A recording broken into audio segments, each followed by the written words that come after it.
Bom dia, pessoal. Aqui é o professor Carlos Henrique Sardenberg Pereira, da Universidade de Iguaçu, diretamente da minha própria residência, em plena quarentena do coronavírus. O que me traz aqui hoje é passar para vocês o conteúdo relativo ao tema de terapia periodontal de suporte da disciplina de estágio supervisionado em periodontia clínica, no formato de uma videoaula, que eu alterei de uma aula presencial para que a gente pudesse dar aula nesse formato. Então, o tema que eu vou passar para vocês hoje é a terapia periodontal de suporte. Esse é um tema muito importante no tratamento das doenças periodontais, em especial da periodonte crônica, agressiva ou qualquer formato das doenças periodontais que geram sequelas que não têm cura. Como todos sabem, a gengivite ela não entra nesse parâmetro. Por quê? Porque uma gengivite você ainda é reversível, você não deixa sequelas e você consegue se curar, você consegue resolver o problema, você elimina a causa, o fator etiológico, que é a placa, o tártaro bacteriano, e o tecido gengival volta exatamente para a posição que ele estava antes do paciente ter a doença, ter a gengivite. Então, nesses casos, você tem cura. A terapia periodontal de suporte, ela se aplica principalmente nos casos onde ou principalmente não, se aplica nos casos onde não se tem cura, que são as periodontites crônica e agressiva. Terapia periodontal de suporte também pode ser falado como uma terapia de manutenção. Por quê? Porque se a gente tem uma doença periodontal, a periodontite crônica ou agressiva, que não tem cura, você tem que ter o quê? Você vai ter que ter um controle dessa situação para que ela não se agrave ao longo dos anos. Eu gosto sempre de fazer uma analogia da doença periodontal, das periodontites crônicas agressivas no meu consultório para os meus pacientes, com a diabetes. Por quê? Porque todo mundo conhece a diabetes, sabe como ela funciona, todos os pacientes. E como é que é isso? A diabetes, no momento que você é constatado, é diagnosticado com diabetes, você sabe que você vai ter que mudar a sua vida e os seus hábitos para que você não tenha problemas no futuro. Quais são os problemas da diabetes? Você pode perder membros, perder uma ponta de dedo, até uma perna, um braço, né? Áreas de circulação terminal e, eventualmente, pode até perder a vida. No nosso caso, a periodontite crônica agressiva não é tão severa assim, mas a gente vai perder o quê? O bem mais precioso que a gente tem na boca, que são os nossos dentes. Então, se o paciente não tomar muito cuidado, as perdas ósseas vão aumentar, as recessões vão aumentar cada vez mais, até o momento que os dentes vão ter uma mobilidade tão grande, por perda do suporte ósseo, que eles vão ser todos perdidos. Então, a terapia periodontal de suporte, ou terapia de manutenção, ela foca justamente nisso. Como que a gente vai fazer para preservar os dentes do paciente diagnosticado com uma periodontite crônica ou agressiva? Então, vamos aos objetivos os objetivos da terapia periodontal de suporte. Primeiro objetivo, estabilizar os resultados. O que é isso? Se chega um paciente para você já com a doença instaurada, a primeira coisa que a gente quer é o quê? Estabilizar e não ter mais a progressão da doença. Se ele chegou com uma perda, a gente vai manter aquela perda no parâmetro que ela está, para que a doença não se agrave. Isso é a primeira coisa, porque como a gente não tem cura, então a gente não consegue recuperar os tecidos perdidos na periodontite crônica agressiva. Mas a gente consegue estabilizar os resultados, manter o controle daquela situação. E é isso que a gente quer. E o primeiro objetivo da terapia periodontal de suporte é esse: estabilizar os resultados naquele momento. Segundo objetivo também, é claro, é prevenir a ocorrência de nova doença. O que seria isso? Se o paciente tem aquela doença, assim como a diabetes, para a vida toda, se o paciente tem aquela periodontite crônica, se ele teve uma vez, ele vai ter para a vida toda. Então, ele é suscetível, pela vida toda dele, a voltar a ter a atividade da doença. E a doença, seja a periodontite crônica agressiva em atividade, causa o quê? Destruição óssea, que a destruição óssea leva à recessão gengival e tudo isso leva à mobilidade do dente. Então, para a gente ter um sucesso de controle, um sucesso na terapia periodontal de suporte, também é importante prevenir a ocorrência de nova atividade da doença periodontal. Para isso, a terapia periodontal de suporte ou de manutenção também vai focar em reforçar os hábitos de higiene oral. Claro que a gente sabe que é importantíssimo, já que a doença periodontal ela é placa dependente. Ela se forma, ela acontece na presença dos irritantes da placa, biofilme ou tártaro. Também vamos avaliar a resposta dos tecidos periodontais à terapia nas nossas consultas de revisão e manutenção e evitar ou reduzir, para assim também evitar ou reduzir as perdas dentárias. Uma coisa muito importante de vocês entenderem isso, e que muitas das vezes os leigos, ou vocês ainda estão no... Vocês são meio dentistas agora, né? Então, vocês às vezes ainda não têm muita noção disso.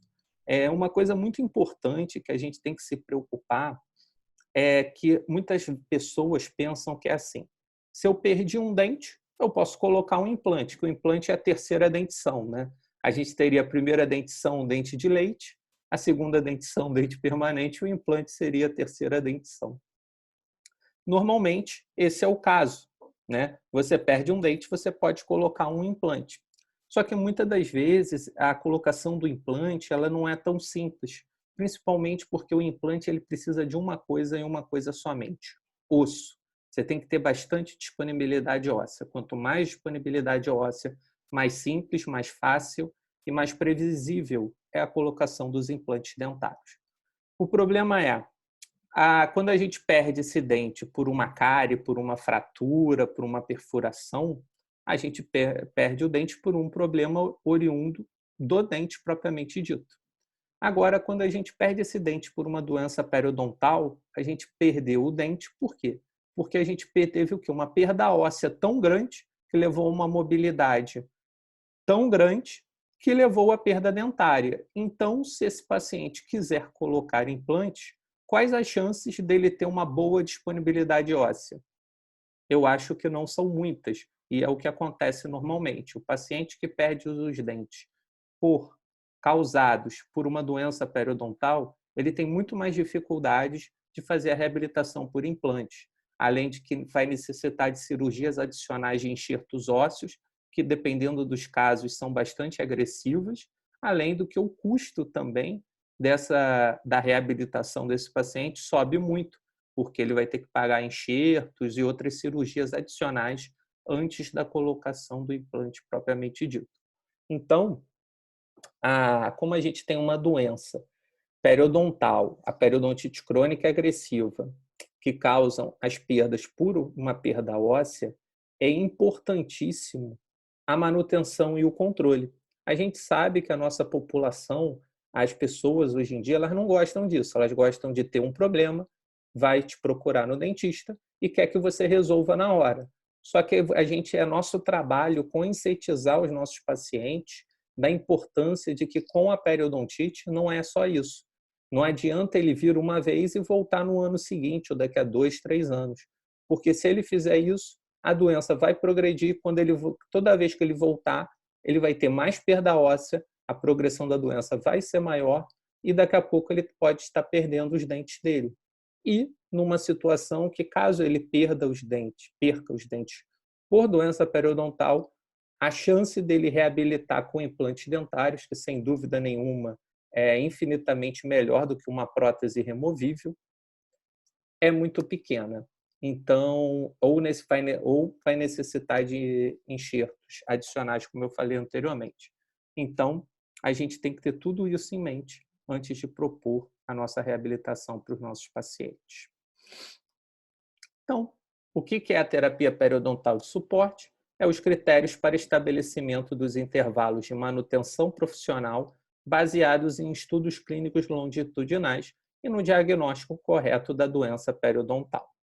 Então, o que isso quer dizer, gente? Eu trouxe aqui para vocês um resumozinho de um trabalho científico muito interessante. Tá? Esse trabalho ele pegou 200 pacientes que tinham periodontite crônica. Tá? Ele pegou 200 pacientes que tinham periodontite crônica. E nesses 200 pacientes, ele dividiu em 2 grupos. Está aqui. O grupo dos pacientes que, depois de tratados, seriam submetidos a reavaliações, a terapia periodontal de suporte ou manutenção, e um grupo de pacientes que não seriam submetidos à terapia periodontal de suporte ou terapia de manutenção. Então, ele pegou os 200 pacientes, alocou 100 pacientes em cada grupo. Então, como é que foi feito o estudo? Ele pegou esses 200 pacientes com periodontite crônica, tratou a periodontite crônica desses 200 pacientes, ele fez aquela terapia inicial relacionada à causa, que é como a gente chama o nosso primeiro atendimento, nossa primeira intervenção, por assim dizer. Tratou todos os 200 pacientes, fez a terapia inicial relacionada à causa, removeu o fator etiológico da periodontite naquele momento. E metade desses pacientes, 100 pacientes, foram colocados num regime de terapia periodontal de suporte, de terapia de manutenção constantemente, a cada 3 meses, até formar 2 anos da terapia inicial relacionada à causa. E o outro grupo, os outros 100 pacientes, foi realizado a terapia inicial relacionada à causa e foi mandado esses pacientes para casa e não foi visto esses pacientes durante um período de 2 anos. Eles só voltaram 2 anos depois para uma nova reavaliação. Então, a gente tem metade dos pacientes submetidos à terapia periodontal de suporte no grupo dos reavaliados e metade submetido não submetidos à terapia periodontal de suporte nos grupos não reavaliados. Então, o que a gente observou nesses pacientes 2 anos depois da terapia inicial? Então, a gente vai ter aqui os itens. Melhora do nível de inserção. O que seria melhora do nível de inserção? Melhora do nível de inserção é o seguinte: antes de fazer a terapia inicial desses pacientes, a remoção do tártaro, placa, biofilme, esses pacientes foram sondados, né? Quem já teve clínica de periodontia sabe que a primeira coisa que a gente faz é sondar o paciente. Então, melhora do nível de inserção é o seguinte: é um paciente que tinha uma bolsa de 8 milímetros e, quando ele foi reavaliado novamente, a bolsa que era 8 está agora com 6, 5, 4 milímetros. Ou seja, a gente tinha uma bolsa periodontal com perda de inserção de 8 milímetros e agora, depois do nosso tratamento, essa perda de inserção ela reduziu, ela regrediu. Então, olha só que coisa boa. A gente tinha uma bolsa bem maior e agora a gente tem uma perda de inserção menor. Esse seria o melhor resultado em todos os tratamentos, mas nem sempre a gente alcança. Então, nos grupos dos pacientes reavaliados, a gente alcançou esse resultado em 17 deles, tá? Um índice bem legal. E olha só, nos grupos dos pacientes não reavaliados, a gente só alcançou esse resultado em 1 dos 100 pacientes, né? Algo um pouquinho preocupante. Mas vamos ver os outros itens. No grupo dos pacientes sem alteração, ou seja, a doença, o paciente tinha uma bolsa de 5, continuou com uma bolsa de 5. Tinha uma bolsa de 8, ele continuou com a bolsa de 8. Lembrando que, como eu falei no início da aula, a doença periodontal ela não tem cura, mas ela tem controle. Então, esses pacientes, a gente conseguiu isso sem alteração, significa o quê? A doença não regrediu, mas também não evoluiu. Então, gente, sem alteração é algo que a gente já considera na periodontia como sucesso. Tá? Claro que quando regride é melhor ainda, uma melhora do nível de inserção. Mas o sucesso de uma doença que não tem cura já é considerado quando a gente tem o quê? Quando a gente consegue manter aquele status de quando a gente recebeu esse paciente. E no grupo dos pacientes reavaliados, a gente conseguiu isso em 72 pacientes. Ou seja, o que a gente vê aqui? 72 mais 17, 89 dos 100 pacientes, a gente teve um resultado considerado positivo, o que é muito bom no grupo dos pacientes que foram submetidos a essa terapia periodontal de suporte.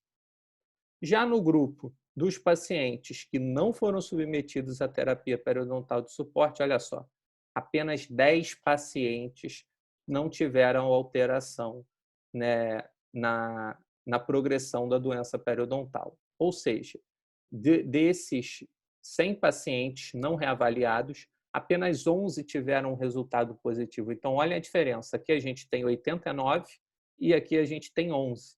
Então, só isso daí já mostra para a gente o como que é importante, que tem alguma coisa aí que não está dando certo nesse grupo de pacientes não reavaliados. E agora a gente vai ver o quê? Piora do nível de inserção. O que quer dizer isso? Ou seja, que você examinou antes de raspar, fazer a primeira terapia periodontal relacionada à causa. Tinha uma bolsa de 8. Essa bolsa, quando foi reavaliado novamente, ela não era mais de 8, ela era de 9, de 10, de 11, de 12 milímetros. Ou seja, você não teve sucesso em controlar a doença naquele sítio, naquele dente. Então, isso aqui é considerado como um resultado bastante negativo. Claro que, dependendo de quanto foi essa piora, a gente vai ver o quanto que o seu tratamento não foi efetivo. O que a gente vai ver aqui? No grupo dos reavaliados, a gente vai ter 10 pacientes que não tiveram um resultado, que tiveram uma piora do nível de inserção de 1 milímetro. Então, eles tinham uma bolsa de 8, agora tem uma bolsa de 9 milímetros. Tá? 10 pacientes. No grupo dos não reavaliados, a gente teve essa situação em 34 pacientes. Olha só como que muda a coisa de figura, a situação mudou. De 2 a 5 milímetros, ou seja, teve uma piora bem agressiva da doença, porque se você tem uma bolsa de 8, ela aumenta 2 a 5, ela pode passar para 10, ela pode passar para 13 milímetros.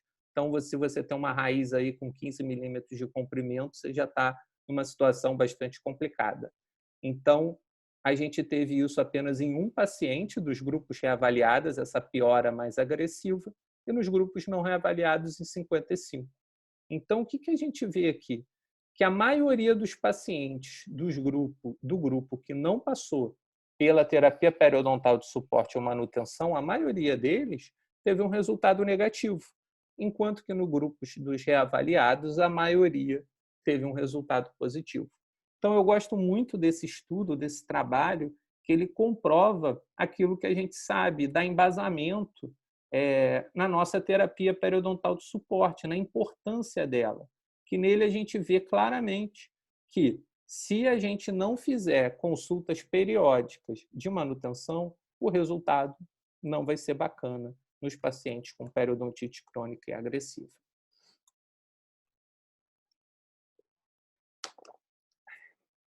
Então, como que é feita essa terapia de manutenção ou terapia periodontal de suporte? Antes de a gente falar o que é feito nela, é muito importante também saber de quanto em quanto tempo essa consulta tem que ser feita.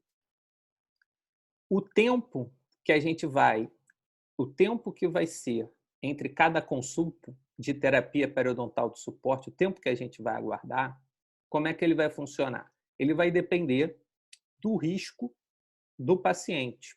Vai depender de algumas avaliações de risco, tá?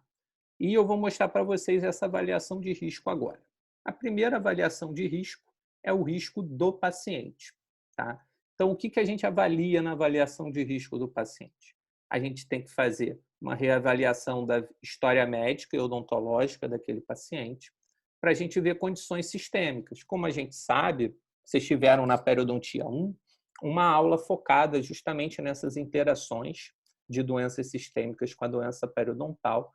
Pacientes com diabetes, hipertensos, imunodeprimidos têm uma resposta piorada dos tecidos gengivais.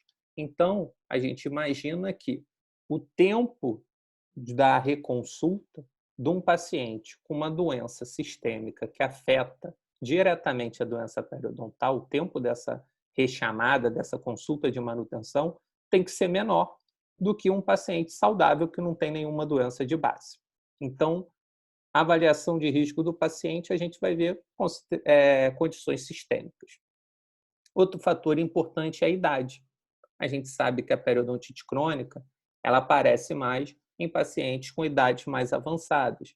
Então, a gente tem que considerar a idade do paciente e a condição motora, a capacidade dele de escovar os dentes, para a gente poder determinar o tempo mais indicado para aquele paciente. Outro fator que tem uma piora muito grande na condição dos tecidos periodontais é o fumo dos pacientes fumantes, tá? Então, esse é um fator bastante importante também. Padrão de controle de placa do paciente também é importante saber se aquele paciente higieniza bem a boca ou não. Se ele higieniza bem a boca, então é legal. Se você teve sucesso em fazer sua instrução de higiene oral, o paciente pegou mesmo aquilo, então isso é bem bacana, bem legal. Agora, às vezes, o paciente ele não consegue, não aprende, ele não tem um padrão legal de higiene oral, então aquele paciente vai ter que vir num prazo menor para a nossa consulta de manutenção. Tá? E pacientes submetidos a rechamadas são aqueles pacientes cíclicos, que vivem vindo, fazem o tratamento e aí somem, não aparece. Esse paciente é um paciente que a gente tem que olhar com mais atenção, tem que conscientizar ele e para ele entrar no protocolo certinho de manutenção. Tá? Outro fator importante é a avaliação de risco no sítio. O que é isso? A gente falou da avaliação de risco no paciente, agora a gente vai falar de avaliação de risco diretamente no sítio, diretamente na bolsa. Então, o que a gente tem? Um risco maior está atrelado quando a gente tem uma perda de inserção clínica maior que 4 milímetros. Tá? É sempre legal a gente ter um raio-x periapical com a altura da crista óssea para a gente poder medir, para ver se aquela crista óssea também está reduzindo. E os parâmetros que a gente vai ter de atividade da doença. O que é isso? Quando a gente sonda um paciente, mesmo que ele tenha uma bolsa de 4 milímetros, ou mais, 5, 8, 10, não significa que a doença periodontal está em atividade naquele momento. Como é que a gente sabe se ela está em atividade? Se tiver biofilme bacteriano, placa ou tártaro debaixo daquela bolsa subgengivalmente, você vai ter sangramento, a sondagem e supuração, saída de pus. Ou só o sangramento, não precisa ter a supuração. A supuração é quando você está com uma atividade bem, digamos assim, está em bastante atividade. E o sangramento, a sondagem, é quando a doença está em atividade. Se você está sondando, tem uma bolsa e não está sangrando, se você não está sentindo também nenhuma rugosidade na raiz, conforme você passa a sonda ao redor do dente, então aquele sítio está limpo, né? Mostra que o paciente tem uma sequela ali, né, de uma doença, de uma atividade passada da doença, mas não tem atividade no momento.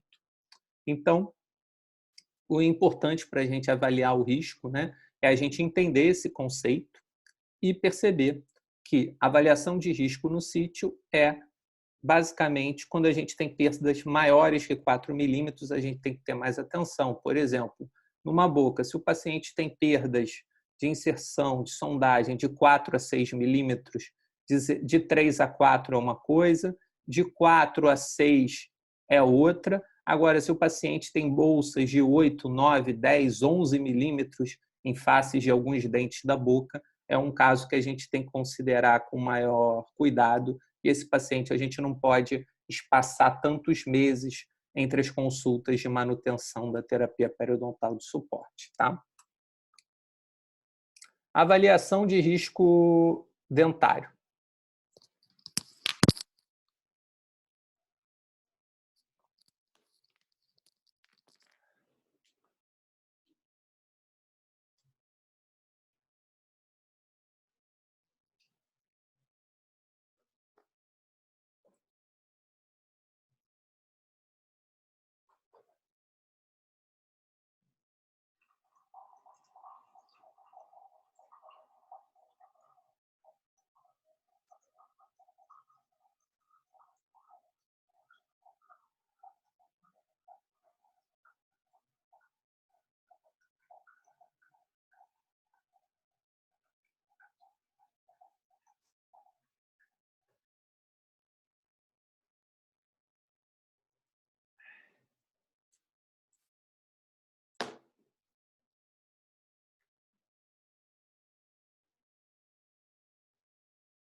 Avaliação de risco dentário, então.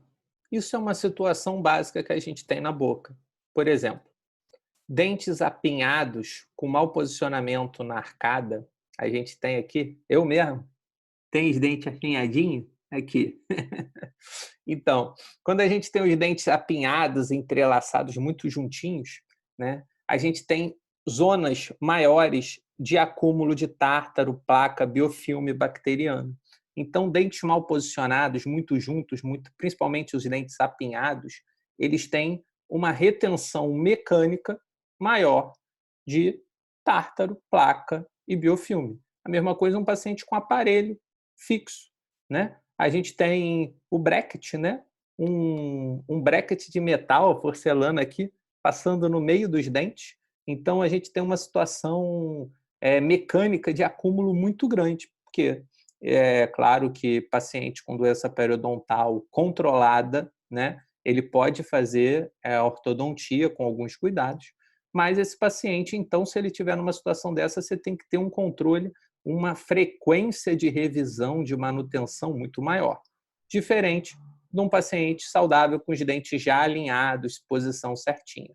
Então, uma avaliação de risco dentário muito importante são esses pacientes com dentes mal posicionados na arcada ou alguns fatores retentivos de placa muito grandes, como envolvimento de furca, né? É bem básico. Se a gente tem um paciente que tem uma furca exposta na boca, no meio bucal, ele já teve uma doença, já teve uma perda óssea, uma recessão e expôs aquela área de furca, né? Então é muito mais complicado de se higienizar do paciente higienizar entre aquelas raízes, né? Então isso é uma questão que a gente tem que se preocupar nesses casos e dependendo do caso, a gente vai diminuir o espaçamento entre essas consultas. Tá? Fatores iatrogênicos seriam restaurações mal adaptadas, mal polidas, né? Aquela coisa, então, às vezes, RMFs antigas ou até restaurações em resinas sem polimento, que vão acabar acumulando mais placa. Se acumula mais placa, a chance de formar o cálculo é muito maior e de o paciente voltar a ter progressão da doença periodontal. Então, a gente tem que remover esses fatores iatrogênicos, tá? Claro que suporte periodontal residual, o que é isso? Um paciente que não tem essas recessões tão grandes, como está mostrando aqui, ele vai ter mais simples a higiene dele. Concordam comigo que um paciente que tem a gengiva na posição normal, as margens gengivais na posição da junção cemento-esmalte, vão conseguir higienizar bem a boca muito mais fácil do que os pacientes com retração. Olha só, você tem uma área para limpar muito maior. Por quê? Porque você não tem só a área de esmalte para limpar, você tem a área da raiz exposta. E você tem espaços entre os dentes que tornam muito maior a área a ser limpada diariamente pelo paciente, tornando mais difícil desse paciente ter uma excelente, uma boa higiene dental. Tá? E também, é claro, a mobilidade também entra nesse parâmetro de avaliação de risco dentário. Então, o que vai acontecer, gente? Quando a gente soma tudo isso, né, a gente vai... todas essas avaliações de risco, né, o risco do paciente, do sítio e dentário, a gente vai considerar quando a gente for implementar as nossas consultas de manutenção para o nosso paciente, principalmente para dizer se essas consultas vão ser de 3 em 3, de 4 em 4, de 6 em 6 meses ou até de ano em ano. Tá? Então, como é que a gente faz? Como é que é o protocolo clínico da periodontia dos pacientes com periodontite crônica e agressiva? Primeiro, e como que a gente faz na clínica? Primeiro, a gente recebe esse paciente, vai fazer a anamnese, vamos pedir fazer o exame clínico e radiográfico. O exame clínico, lembrando que o exame clínico ele é a sondagem periodontal e o preenchimento do periograma. Vocês já tiveram aula sobre esse preenchimento, como é que ele funciona, tá? E você, com isso tudo em mãos, a gente vai chegar ao diagnóstico da condição periodontal atual. Vocês notem que eu falo atual, por quê? Porque lembra que a gente tem um grau de severidade, se é localizada ou generalizada. Se o paciente é uma doença que não tem cura e se o paciente não tratar, ela hoje pode ser localizada, Mas se ele sumir durante 2 anos, quando ele voltar, ela pode ser generalizada. Ela podia ser um grau de severidade leve, 2 anos depois pode estar moderada ou avançada. A gente viu no trabalho que é possível, que os pacientes que não estão em controle nessa terapia periodontal de suporte, eles voltam, e a maioria deles, grande maioria, volta com uma piora do quadro da doença periodontal. Então, exame clínico, anamnese, sondagem, preenchimento do periograma, exame radiográfico. Basicamente, eu não para periodontia, eu não indico panorâmica, é periapical completo, que a panorâmica distorce muito e a gente precisa ter uma proporção de 1:1, né? E uma nitidez legal para a gente poder comparar, principalmente pela comparação. Se o paciente sumir, eu gosto sempre de pedir o periapical completo, que como eu tenho uma precisão maior, eu não tenho tanta distorção, eu consigo comparar também os níveis das cristas ósseas, quanto que elas diminuíram, como é que está se avançando essa doença. Tá? Então, exame clínico, exame radiográfico, diagnóstico da condição periodontal atual. Depois que a gente chegou ao diagnóstico, o que a gente vai fazer? A gente vai estipular a nossa terapia inicial relacionada à causa. O que é a terapia inicial relacionada à causa? É a primeira terapia que a gente vai aprender, nossa primeira intervenção. A nossa equipe de periodontia da Universidade de Iguaçu, ela adota algumas medidas. Qual é a principal medida? O paciente que chega com periodontite crônica agressiva, a primeira coisa que a gente faz... Espera aí, pessoal. Só um minutinho que está acabando a bateria.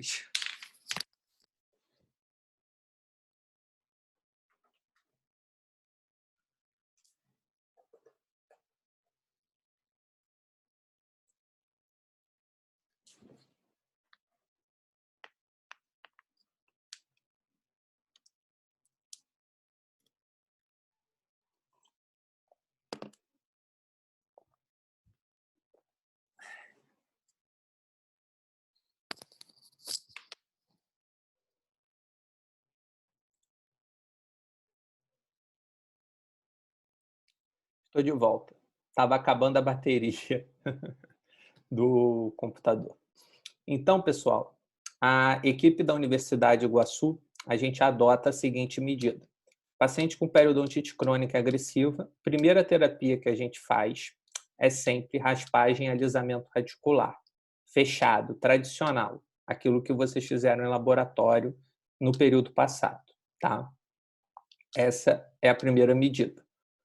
Caso depois dessa primeira medida, o tratamento, você veja que tem alguma área que você não teve sucesso, que eu vou falar mais à frente, a gente tem outras medidas terapêuticas que a gente utiliza.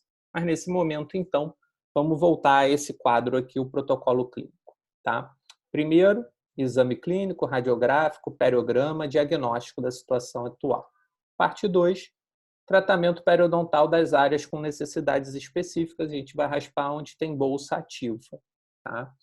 Feito isso, o que a gente vai fazer? Depois dessa raspagem inicial, essa parte 2 consiste nessa raspagem inicial e a nossa revisão do nosso trabalho, que é o quê? Como que você sabe se onde você raspou teve sucesso ou não? Você vai ter que sondar de novo aquele paciente. Então, o que a gente faz? A gente raspa aquele paciente, quando termino a raspagem de todos os dentes com necessidade da boca daquele paciente, eu libero ele e marco uma primeira consulta, que ainda não é considerado terapia periodontal de suporte, tá? Ainda é considerado como parte da terapia inicial, uma consulta para eu fazer uma ressondagem daquele paciente. Nessa ressondagem, eu vou ver o quê? Eu vou ver se alguma área que eu raspei e que tinha sangramento ainda está com sangramento, se alguma área que eu raspei eu não tive sucesso, se eu ainda estou sentindo rugosidade, se ainda está com tártaro, supuração. Então, essa consulta de revisão do nosso tratamento é muito importante. E quanto tempo que a gente espera? A gente espera 28 dias, que é o tempo de formação do epitélio juncional longo. Porque como a gente não tem cura na nossa doença, a gente não consegue formar os tecidos perdidos, que foi ligamento, cemento e osso. Mas a gente consegue, muitas das vezes, formar epitélio juncional longo, que sela a bolsa periodontal. Isso é o que a gente considera como sucesso e é nesses casos que a gente tem aquela melhora do nível de inserção. De uma bolsa de 8 passar por uma bolsa de 4, de 3. Então, a gente formou o que ali? A gente não formou ligamento, cemento e osso, que foi o que a gente perdeu. A gente formou epitélio juncional longo. Como esse epitélio juncional longo leva 28 dias para se formar, então, a partir do momento que a gente raspa o último dente, a gente espera 28 dias para dar tempo dele se formar e a gente reavalia a nossa terapia inicial relacionada à causa. Tá? Ela estando legal, tendo tudo dado certo, esse paciente vai partir para a parte 3, né, do nosso tratamento, que seria a programação da próxima consulta. Tá? Então, vamos ver exatamente como é que funciona cada etapa. Primeira etapa, como eu já falei, é a avaliação da condição atual da doença periodontal. A gente pode fazer índice de placa, tem um índice de placa não visível, que é só se o dente tem placa ou a gente pode até usar alguns corantes, pastilhas evidenciadoras de placa, né, que vai com fucsina, que vai corar exatamente onde tem placa. Isso é bastante legal, se vocês quiserem utilizar, a gente pode utilizar. É só comprar esses corantes, essas pastilhas evidenciadoras de placa. Ela é muito legal, principalmente para instrução de higiene oral. Por quê? Porque você cora a placa, você marca, faz o índice e depois você vai para o escovódromo com o paciente. Só que agora ele vai escovar o dente vendo, né? Porque vai ficar rosa, roxo, dependendo do corante que você está usando, né? Vai corar no azul, dependendo da cor do corante que você está usando. Vai corar. Onde tem placa, vai ficar colorido, vai ficar roxo. Então, ele vai ver. Então, aí você pede, escova os dentes, ele vai escovar. E aí, depois, quando ele olhar, ele vai ver exatamente aonde, durante a escovação dele, está ficando placa, está ficando detrito, não está tendo sucesso na escovação habitual dele. Isso é bem legal, eu gosto de utilizar muito isso no consultório. Tá? Exame periodontal a gente faz na terapia inicial, tá? Índice de placa, exame é o periograma. Exame radiográfico, já falei um pouquinho sobre ele, a gente vai pedir o periapical completo e vamos fazer o diagnóstico da situação atual. Para aí sim, a gente partir para a nossa terapia inicial relacionada à causa, né? Que é o quê? A gente vai fazer aqui, ó, raspagem e alisamento radicular. A gente vai remover esses detritos, né? Então, a gente vai fazer a motivação do paciente, que é importantíssimo. Como é uma doença que não tem cura, eu fico repetindo isso, né? Então, o paciente tem que estar motivado a tratar e você tem que trazer ele para você, tá? Você vai fazer uma reinstrução de higiene oral, que é sempre importante, raspagem supragengival e a profilaxia, aplicação tópica de flúor e depois raspagem e alisamento radicular subgengival, tá? Então, a gente vai conseguir tratar para a gente conseguir chegar num resultado de saúde. O que acontece? Para o paciente partir para a parte 3, que é a terapia periodontal de suporte propriamente dita, né, a gente tem que ter algumas coisas. Então, quando que a gente avalia isso? Lembra que eu falei que após essa terapia inicial de raspagem e alisamento radicular, a gente espera 28 dias? Então, depois desses 28 dias, a gente vai avaliar esse paciente, né, vai ressondar esse paciente para ver o nosso sucesso. Se tiver tudo bem, não teve recidiva da doença, beleza, esse paciente está de alta daquele momento, ele entra na parte 3, que é a terapia periodontal de suporte. Beleza. Se ele teve recidiva de até 30% dos sítios, ou seja, 30% das bolsas daquele paciente, você está vendo que a sua terapia inicial de raspagem e alisamento radicular não foi suficiente, né? Você vai fazer uma reconsulta, onde você vai raspar especificamente aquelas bolsas que não estão de acordo. Você espera mais 28 dias, se tiver tudo bem agora, você coloca esse paciente na terapia periodontal de suporte. Tá? Agora, se você tem uma recidiva de mais de 30% dos sítios, o que acontece? significa que a sua terapia inicial não deu certo. Então, ela não deu certo muito, assim, você não teve sucesso, não é, você nem chegou perto. Isso aqui, quando você tem menos de 30%, significa que você teve um sucesso na maioria, um casinho ou outro você não teve sucesso por algum motivo, não conseguiu remover legal ali, entendeu? Às vezes é difícil de higienizar e tal, você vai lá ali, raspa aquele ponto, espera mais 28 dias, beleza. Daí você depois pode entrar esse paciente na terapia periodontal de suporte. Quando essa recidiva é acima dos 30%, o seu tratamento ele passou longe, muito longe do sucesso. Então, o que você faz? Retorna tudo, começa do zero, volta para a parte 1, você vai rever todo o seu tratamento. Tá? Por quê? Porque se você está tendo uma recidiva maior de 30%, em algum momento você errou.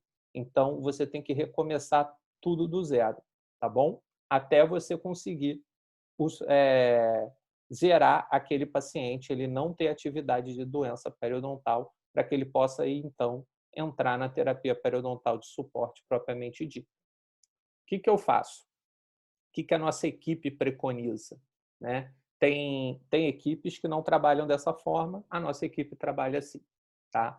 Primeiro, o paciente chega, primeiro é sempre feito raspagem e alisamento radicular em campo fechado, a que vocês fizeram no laboratório. Tá? Quando a gente tem recidivas localizadas de 30%, ou seja, alguns pontos que a gente não teve sucesso, uma das coisas que eu gosto de fazer é acesso cirúrgico. Eu faço um retalho e aí eu vou ter visão direta da superfície da raiz do dente. Porque quando a gente raspa o nosso paciente, diferente do manequim, a gengiva não é mais transparente. Então, você não consegue ver o que está acontecendo naquela raiz. Então, por isso, nesses casos, eu gosto, às vezes, de passar para o acesso cirúrgico, que aí, às vezes, a raiz tem alguma anatomia, alguma variação anatômica que me impediu ali, ou uma bolsa muito profunda, que a cureta, eu estou com dificuldade da cureta chegar bem ali.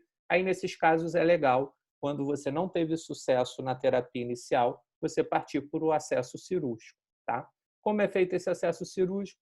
Vocês vão ter uma aula mais para frente com professor Marcos Heleno, que ele vai explicar para vocês mais sobre esse assunto, tá bom? Então, tem um acesso em campo cirúrgico, ou então você pode realizar uma nova raspagem e alisamento radicular, só que agora junto com uma antibiótico terapia, seja com uma doxaciclina ou com a amoxicilina com metronidazol, como vocês viram na aula do professor Otto, tá? Sobre antibióticos em periodontia. Então, quando eu não tenho sucesso na terapia inicial, em casos em menos de 30%, 30% ou menos, são recidivas bem localizadas, eu posso partir para uma dessas duas modalidades para aí, quem sabe, eu encontrar o resultado, tentar modificar um pouquinho o tratamento inicial para ver se a gente consegue um resultado melhor. Lembrando que nas recidivas de mais de 30%, a gente tem que voltar, começar tudo do zero, fazer periograma, tudo de novo do zero, tá bom? Porque em algum momento ali você errou e errou bastante. Você, o paciente, você tem que tentar identificar qual é o problema, que aquele seu tratamento está muito longe de ter sucesso, então você começa tudo do zero, tá bom? Então, a frequência das consultas vai ser o quê? Na terapia periodontal de suporte, né, vai ser uma manutenção, né, a cada 3 meses, até completar 1 ano, tá bom? Depois que completa 1 ano, essa manutenção vai ser espaçada de 4 em 4, 5 em 5 ou de 6 em 6 meses. O que vai depender se vai ser de 4 em 4, 5 em 5 ou de 6 em 6 meses? Vai depender daqueles riscos que a gente já discutiu anteriormente na aula. Então, dependendo desses riscos, a nossa revisão vai ser de 4 em 4, de 5 em 5, de 6 em 6 meses, tá? Dependendo daqueles riscos do paciente, do sítio, né, e do dente que a gente vai ter na boca, tá? Então, isso que vai influenciar na frequência das consultas de manutenção, repetindo. Então, depois daquela consulta de 28 dias que a gente faz a revisão do nosso tratamento inicial, a gente vê se ele teve sucesso, Se tiver tudo bem, ele entra numa frequência de consulta a cada 3 meses, até completar 1 ano. Depois de 1 ano, ele vai passar de 4 a 6 meses de espaçamento entre as consultas de manutenção, né, para a gente poder efetivamente ver o que está acontecendo e acompanhar aquele paciente. Na consulta de manutenção, a gente faz o quê? Preenche o periograma, né, ressonda aquele paciente para poder mensurar se está tendo progressão ou estabilidade da doença, né? Faz uma raspagem supragengival, que provavelmente ele vai ter um pouquinho de acúmulo supra, né? E se não tiver pela sondagem, não tiver nada sub, tá tudo beleza, ele continua nesse programa de 4 em 4, 5 em 5, de 6 em 6 meses, dependendo daquela avaliação de risco do paciente, tá bom? Fatores que influenciam o intervalo do controle é aquilo: tipo e severidade da doença periodontal, resposta tecidual ao tratamento, grau de cooperação do paciente, presença de fatores retentivos de placa e consideração sistêmica. Tudo isso após 1 ano, de 3 em 3 meses, tá bom, pessoal? Então, conclusões: a terapia periodontal de suporte consiste em uma etapa fundamental para se garantir o controle efetivo da doença periodontal.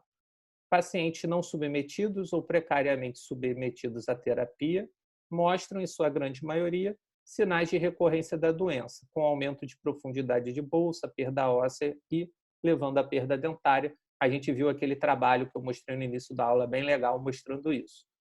O profissional deve estar atento aos parâmetros clínicos para avaliar a estabilidade periodontal. Doenças de progressão rápida, que são as periodontites agressivas, né, necessitam de intervalos em tempos menores entre as consultas de manutenção. Nesses casos, aquela periodontite agressiva, a gente tem que olhar, às vezes a gente vai ter que sair um pouquinho desse protocolo nesses casos, tá bom? Pacientes que foram portadores de doença periodontal de evolução lenta e adquiriram um controle de placa eficiente podem ser submetidos a períodos de manutenção mais longo, de 1 a 2 anos, desde que não possuam doenças sistêmicas comprometedoras. Mas isso aqui, gente, é só depois que o paciente já está há anos vindo para você de 4 em 4, de 5 em 5, de 6 em 6 meses, e aí você pode depois, constatado que aquela doença tem uma progressão lenta, ele higieniza bem, ele consegue controlar bem a placa dele, você consegue intervalar um pouquinho mais. Mas isso daqui é muito raro da gente fazer, até porque, gente, a gente cobra essa consulta de manutenção, a parte boa, a parte do din-din, a gente cobra a nossa consulta de manutenção e é muito legal. Da mesma forma, quando você tem, digamos que você cobre R$300 uma consulta, 400, R$500, né? Uma consulta de manutenção. Se você tem 10 pacientes e uma consulta de manutenção, você a cada 3, 4 meses, você vai ter aí, você vai ter R$3.000, R$4.000, R$5.000, dependendo do número de pacientes que você vai ter, seguindo essas regras de manutenção básica. Eu, por exemplo, tenho vários pacientes, eu devo ter em torno de uns 60, 70 pacientes em regime de manutenção constante. Esses pacientes vêm, é claro, em intervalos variados, e isso me garante uma renda até, de certo ponto, estável, né, no meu consultório, o que ajuda bastante para mim, no caso da periodontia. Então, é importante a gente conscientizar o paciente dele fazer a nossa terapia e também é importante, é bom para o nosso bolso. Tá bom, pessoal? Desculpa aí qualquer coisa, espero que tenham gostado da aula, tá? E eu vou abrir um canal para vocês tirarem qualquer tipo de dúvida, tá? Que eu vou passar para vocês em breve, tá bom? Um abraço a todos. Tchau, tchau.